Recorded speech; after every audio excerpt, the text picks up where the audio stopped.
বিকালবেলা জামাইরে যদি এইভাবে নাস্তা বানায় দেন, জামাই আপনার পিছ পিছ ঘুরতে বাধ্য।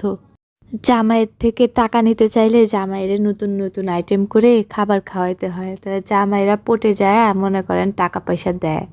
হ্যাঁ, বুদ্ধি থাকতে হয়, পুরা বুদ্ধি থাকতে হয়। যাই হোক, আমি যে কোনো রেসিপি বানাইলে জামাইয়ের থেকে আগে টাকা নিয়ে নিই। কারণ ও যদি রেস্টুরেন্টে বা হোটেলে খাইতো, অত বিল দিয়ে খাইতে হইতো নাকি?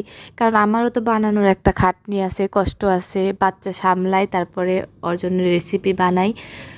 কারণ বউদের জীবনে খালি লোকসান ছাড়া জীবনে কিছুই নাই। তো এক্ষেত্রে একটু লাভ করি জামাইয়ের কাছ থেকে, নাকি কি বলেন আপুরা? জীবনে বুদ্ধি দিয়ে চলতে হয়। বুদ্ধি না থাকলে জীবনটা পুরাই লস। আমি কোনো কিছু বানালে আমার থেকে বেশি আগ্রহতে ও বসে থাকে বেশি, যে কখন বানাবো, কখন গরম গরম পরিবেশন করবে। তো আমিও খুব মনোযোগ সহকারে জামাইয়ের জন্য নাস্তা বানাচ্ছিলাম। তো ও খেয়ে তো মহা খুশি, বলছে আবার একদিন বানাই দিও।